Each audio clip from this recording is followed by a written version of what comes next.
그런데 앞으로는 사실 호재가 발생할 가능성이 굉장히 많이 널려 있습니다. 전기차가 보급된다는 것은 결국 이제 두 가지가 쫓아오는데, 전기차 다음으로 올 것은 이제 자율주행입니다. 자율주행 때문에 생기는 혁신이 하나 더 있는데, 이 세 가지를 모두 가지고 있는 기업.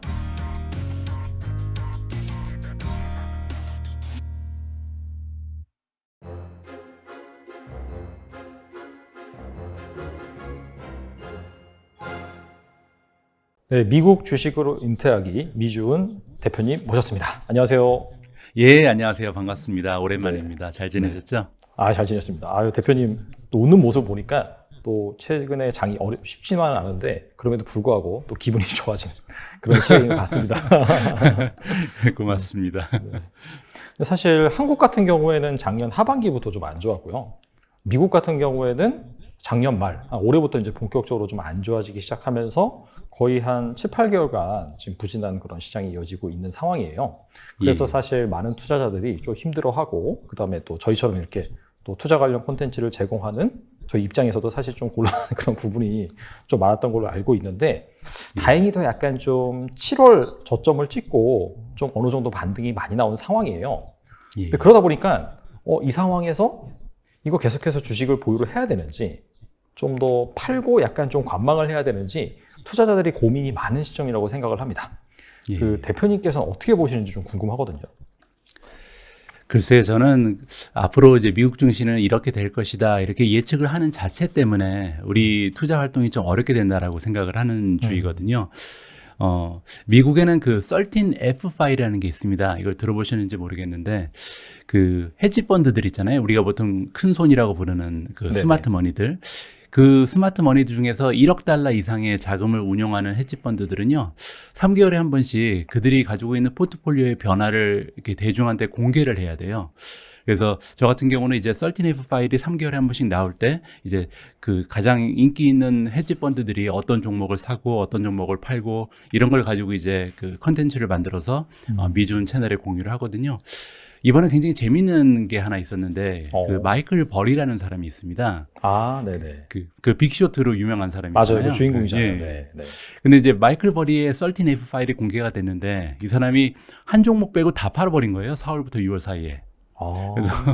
그래서 엄청난 자금을 운영하는 사람인데 주식을 완전히 정리해버린 거죠. 그 한 종목이 있는 것도 우리가 처음 들어보는 종목이에요. GEO라고 아무도 모르는 종목인데 그 종목 하나만 조금 가지고 있고, 사실 포트폴리오를 완전히 다 정리한 상태죠. 근데 이제 이 파일이 나온 거는 6월 30일 기준이거든요. 그러니까 4월부터 6월까지 다 팔아버렸다는 얘기죠. 근데 대표님 알고 계신 것처럼 7월달, 8월달에 미국 증시가 많이 올라갔잖아요. 맞아요. 네. 그래서 앞으로 어떻게 될지는 모르겠지만 일단은 한 1, 2개월 정도는 엄청난 손해를 본 거죠. 마이클 버리는. 그래서 제가 생각했을 때 이렇게 증시를 예측하고 내 예측에 따라서 극단적으로 포트폴리오 운영하는 거는 사실 욕심이거든요. 조금도 손해보지 않겠다. 그래서 혹시나 떨어질 때 다 팔아버려서 조금 더 손해보지 않겠다는 거. 그리고 이제 상승장에서는 가지고 있는 돈 다 넣어서 올라갔을 때 조금이라도 더 수익을 내겠다. 이런 욕심 때문에 우리가 자꾸만 포트폴리오 운영을 너무 극단적으로 한다, 저는 생각합니다. 그래서 앞으로 시장이 어떻게 움직이냐를 예측하는 것보다는 만약에 다시 베어마켓으로 떨어지더라도, 아니면 뭐 베어마켓이 이번에 완전히 정리가 되고 상승장으로 다시 옮겨가더라도 두 쪽 다 좀 별다른 이제 커다란 타격이 없게끔 포트폴리오를 운영하는 게 좋지 않을까, 이렇게 생각을 합니다. 그래서 저 같은 경우도 현금을 한 20% 가까이, 15% 정도는 확보를 하고 있거든요. 그래서 만약에 올라가면 80% 정도 올라가니까 좋은 거고요. 뭐 떨어지면 아직 현금이 몇 천만 원 정도 있으니까 그걸로 또 사면 되는 거고, 이런 식으로 운영하는 게 좋지 않을까 생각을 합니다. 결과적으로는 막 엄청난 예측을 해서 극단적인 그런 뭐 비중을 실는다든지 그런 선택을 하기보다는 사실은 내려가면 더 사고 올라오면 약간 비중을 확보를 해가지고, 현금 비중을 확보를 해가지고 나중에 대비하는 것이 결과적으로 현명한 판단이다, 그렇게 볼 수가 있겠네요. 그렇죠. 예. 그리고 이제 뭐 확률상으로는 사실 저는 굉장히 좀 긍정적인 사람이라서 올라갈 가능성이 높다라고 보긴 합니다. 왜냐하면 이 시장이라는 게 악재가 더 많냐 아니면 호재가 더 많냐에 따라서 이제 방향이 결정이 되는데, 지금 현재 우리가 그 거치고 있는 그 베어 마켓은 세상의 모든 악재들이 다 동시다발적으로 나타났기 때문에 이런 그 장기적인 하락장이 유지가 된 거거든요. 그런데 앞으로는 사실 호재가 발생할 가능성이 굉장히 많이 널려 있습니다. 예를 들어서 인플레이션도 감소 추세에 들어갈 가능성이 있고 네. 그렇게 되면 금리 인상도 결국 뭐 올해 말이 될지 내년이 될지는 모르겠지만 피크를 찍고 결국 이제 금리 하락을 예상하는 시기가 찾아올 거고 그리고 이제 중국 중심으로 이제 코로나 바이러스가 조금 극심했었잖아요. 근데 이것도 네네. 이제 잠잠해졌고 그렇게 되면 전 세계 공급망을 담당하고 있는 중국 문제가 해결되면 이제 공급망 문제도 해결이 될 거고 거기에다가 이제 가장 커다란 변수가 사실 전쟁이었는데 맞아요. 우크라이나 전쟁도 결국 해결되겠죠. 언젠가는. 그래서 앞으로 남아있는 그 변수들을 봤을 때 좋은 쪽으로 발생할 것이 악재보다는 훨씬 더 많이 있다. 거기에다가 그 미국이 11월 달에 중간 선거가 있습니다. 네네. 그래서 그것 때문에 최근에 바이든 정부가 굉장히 바쁘거든요. 뭐 반도체 육성 법안, 뭐 인플레 감축 법안 난리가 났습니다. 막 이거저거 다 실시를 하면서 이제 인기를 좀 올리려고 노력을 하고 있는데 그래서 적어도 그 선거 끝날 때까지 주식시장이 다시 무너지도록 놔두지는 않지 않을까 이렇게 조심스럽게 예측을 하고 있습니다. 그래서 말인데 그렇게 보시는 분도 계시더라고요. 연준 같은 경우에도 사실 여기에다 찬물을 끼얹으면 안 되기 때문에 약간 그렇게 막 강력하게 뭐 그렇게 매파적인 그런 스탠스를 취하지 않을 것이다. 뭐 그렇게 전망하시는 분도 계시는데 아무튼 큰 틀에서 보면은 확실히 좀 나올 만한 악재는 어느 정도 나온 상황이고 이제 그런 것들이 어느 정도 되돌림 현상이 발생을 하면서 좀 긍정적인 환경이 조성될 가능성이 높다라고 이제 그렇게 볼 수가 있겠고 그다음에 약간 그 긍정적이라고 하셨는데 그 데이터가 증명을 해주는 것 같아요. 사실 한 10이라고 한다면 7 정도는 계속해서 상승장이 나왔었고 또 이제 3 정도는 하락장이 나왔기 때문에 그런 미국 시장이 한 100년, 200년의 역사를 보면은 그런 부분들이 사실 데이터로 검증되는 부분이기 때문에 또 대표님처럼 낙관적인 생각을 가지신 분들이 항상 좀 이겨왔다 그런 말을 저도 이제 들은 바가 있습니다. 예. 네. 그리고 유튜브 채널을 통해서 매달 이제 포트폴리오 내역을 또 공개하고 계시잖아요. 예. 그래서 현재 좀 키워드별 포트폴리오 구성 비중이 좀 어떻게 되는지 간단하게 말씀해 주시면 좋을 것 같습니다. 예. 그 미국의 S&P 500이 이제 500개의 기업이 들어가 있는데 물론 이제 500개보다 조금 작죠. 왜냐하면 티커가 2개 있는 기업이 있으니까.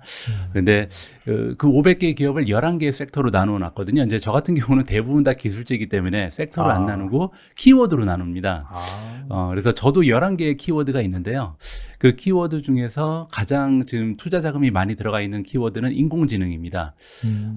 8월 초 기준으로 봤더니 한 21% 넘게 지금 그 인공지능에 자금이 들어가 있더라고요. 뭐 인공지능 쪽에 제가 이제 보유하고 있는 종목은 엔비디아, 알파벳, 뭐 마이크로소프트 이런 거거든요. 그리고 두 번째로 이제 비중이 높은 키워드는 전기차 그리고 에너지 스토리지입니다. 그래서 물론 이제 여기에는 테슬라의 제가 비중이 굉장히 높기 때문에 테슬라라든지 차지 포인트, 뭐 발레, 올린 뭐 이런 종목들이 있거든요. 거기가 이제 두 번째로 비중이 높아서 한 17% 정도의 자금이 들어가 있고 세 번째는 제가 최근에 이제 반도체를 많이 사거든요. 그래서 반도체 종목 수가 많이 늘었습니다. 8개를 가지고 있거든요, 반도체를. 그래서 여기도 한 16% 정도 자금이 들어가 있습니다. 그러면은 인공지능 비중, 그 다음에 전기차 비중, 반도체 이런 순으로 말씀하셨는데 그렇다면 비중 1위 종목 같은 경우에도 인공지능 종목인가요? 아닙니다. 비중 1위 종목은 테슬라입니다. 저번에도 이제 인터뷰를 할 때도 테슬라가 비중 1위 종목으로 말씀하셨는데 지금까지도 계속해서 또 테슬라를 많이 보유하고 계시는군요. 예, 사실 저는 그 이번에 1월부터 6월까지 그 하락장 왔을 때 테슬라를 조금 더 못 산 게 한이 될 정도로 테슬라에 대해서 긍정적으로 보거든요. 그 미국의 모닝스타라는 투자 기관이 있는데요. 이 모닝스타의 그 예측에 따르면 2030년에 판매되는 자동차 3대 중에 이 2대는 전기차 아니면 하이브리드 자동차가 될 것으로 이제 전망을 하고 있습니다. 그리고 이제 몇 달 전에 유럽의 환경부 장관들이 이제 다 모여서 모임을 했는데 여기서 이제 합의된 게 2030년부터는 내연기관 자동차를 아예 못 팔게 하자. 그러니까 유럽에서 적어도 유럽에서는 이제 2030년 이후에는 내연기관차가 없어지는 거죠. 그래서 이런 추세를 봤을 때 사실 전기차의 보급은 이제 확정적이다. 더 이상 전기차의 미래를 의심하면 안 될 것 같고요. 그리고 이제 전기차가 보급된다는 것은 결국 이제 두 가지가 쫓아오는데 저는 이 부분 때문에 테슬라를 굉장히 좋게 보거든요. 첫 번째는 이제 뭐냐면 전기차가 본격적으로 발전을 하게 되면 전기차 다음으로 올 것은 이제 자율주행입니다. 그리고 이제 자율주행이 활성화가 되면 자율주행 때문에 생기는 혁신이 하나 더 있는데 이거를 이제 저는 자동차 애플리케이션 혁명이라고 부르거든요. 왜냐하면 이제 운전할 필요가 없으니까 자동차 안에 있는 시간이 이제 자유시간이 되잖아요. 그렇죠. 그래서 그 자유시간 동안 우리가 여러 가지 앱 같은 걸 가지고 이제 좋은 시간을 가질 텐데 여러 가지 공부도 하고 영화도 보고 커뮤니케이션도 하고 우리가 보통 이제 인포테인먼트라는 이제 분야가 생기게 되는 건데 제가 봤을 때 이 세 가지를 모두 가지고 있는 기업 테슬라는 사실 전기차도 1등 기업이고 자율주행도 앞으로 1등이 될 가능성이 굉장히 높고 그리고 이제 자체적으로 애플리케이션 혁명도 주도할 가능성이 높기 때문에 세 가지 모두에서 수혜를 받을 것이다. 이렇게 지금 전망을 하고 있습니다. 근데 자율주행에서도 1등할 가능성이 높다라고 말씀을 하셨는데 거기에 대한 혹시 근거를 들을 수 있을까요?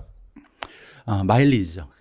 얼마나 많은 데이터를 갖고 있냐에 따라서 자율주행은 사실 인공지능이잖아요. 인공지능을 그렇죠. 우리가 자동차에 적용해서 자율주행이라고 부르는 건데 인공지능이 뭔지를 우리가 생각을 할 때 인공지능이 얼마나 많은 데이터를 바탕으로 해서 결정을 하냐 여기에 따라서 인공지능의 성능이 이제 결정이 된다고 저는 생각을 하거든요.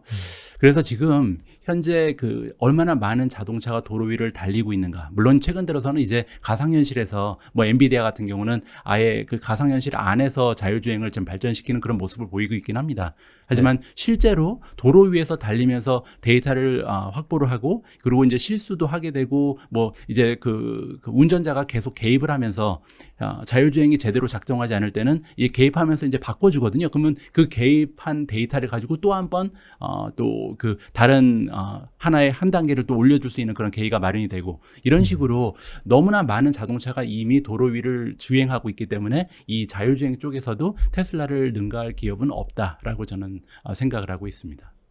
사실 여러 가지 기관에서 나오는 보고서라든지 그런 것들을 보면은 약간 평가하는 기준이 좀 상이해서 누가 1등인지는 알 수 없지만 정말 확실한 거는 이 데이터만큼은 사실 테슬라를 넘어설 수 있는 기업이 없잖아요.